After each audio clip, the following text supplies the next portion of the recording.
मनजिंदर सिंह साहब जवाब दीजिए। रूबिका जी इतनी एरोगेंस में जीना ठीक नहीं है, इतने एरोगेंस में रहना ठीक नहीं है। गलतियां तुम कहो, नुकसान आप करो। देखो ये भावना समझो, मैं आपके टीवी चैनल पर कह रहा हूँ, मैं बिहार के मुख्यमंत्री नीतीश कुमार जी के चरण स्पर्श करके, मैं आपके टीवी चैनल पर बोल रहा हूँ, नीतीश कुमार जी के चरण स्पर्श करके उनके चरणों में वंदना करता हूँ। जिस तरीके से उन्होंने गुरु गोविंद सिंह जी का प्रकाश पर्व मनाया, एक इंसान की आंखों में आंसू आ जाते थे वो देखकर, उनकी भावना, श्रद्धा, प्यार, सत्कार।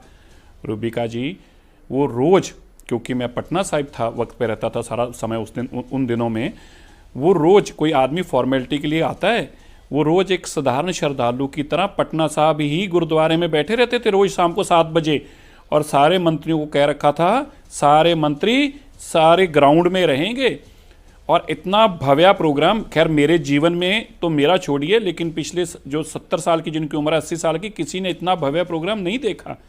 हमें बिहार के लोगों ने बहुत सम्मान दिया, क्योंकि गुरु गोविंद सिंह जी की पवित्र धरती है वो।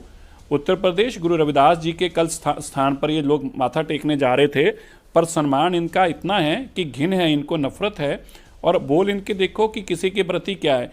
मैं नहीं बताना चाहता, ये मेरे अर्शदीप, मेरे छोटे भाई ये जानते हैं कि पंजाब में भैया किसको बोलते हैं। ये जो भैये वर्ड है, मैं इस पर नहीं कुछ बोलना चाहता, लेकिन ये जानते हैं कि इनको बोला जाता है वहाँ पे।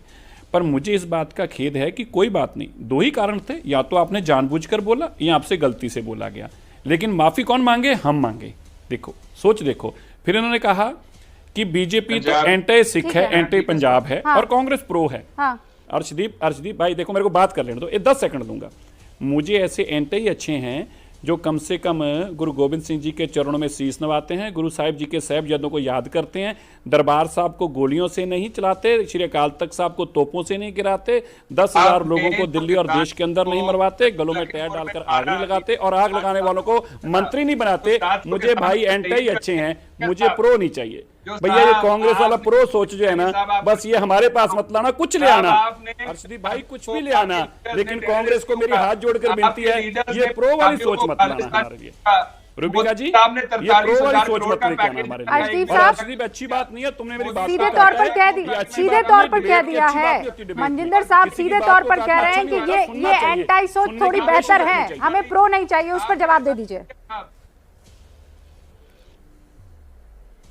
मैडम एक बड़ी सिंपल चीज है, मैं सरसा साहब को पूछता हूं कि बीजेपी के leader back in the day कहा था दलित मुख्यमंत्री बनाएंगे पंजाब में, और इनको अब हजम नहीं हो रहा है कि हम तो बना नहीं सके। हमारे सवाल का जवाब क्यों नहीं दे पाते अर्शदीप भाई? कांग्रेस पार्टी ने, कांग्रेस का सीएम फेस ये अर्शदीप जी सवाल का जवाब क्यों नहीं दे पाते? किसी सवाल का जवाब नहीं देते, ये उनको टारगेट कर रहे हैं, इसलिए उनको बदनाम करने की कोशिश कर रहे हैं। और चन्नी साहब तो वो आदमी है जिन्होंने मेक श्योर किया है। नहीं साहब, ये कैसा दलित कार्ड आप खेलने की कोशिश कर रहे हैं कि बाकी सबको आप नीचा दिखाते हैं, और वही साहब जो खुद दम भर रहे हैं कि मैं दलित हूँ, मैं दलित चेहरा हूँ, मैं गरीब चेहरा हूँ, और वो तमाम गरीब लोग जो अपनी रोजी रोटी के लिए, अपनी नौकरी की तलाश में इधर से उधर दूसरे राज्यों में जाते हैं, आप कहते हैं कि तुम लोग हमारे यहाँ पर राज नहीं कर पाओगे। ये कैसा दलित चेहरा है आतिशी?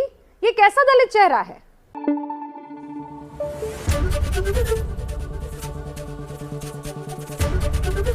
एबीपी न्यूज आपको रखे आगे।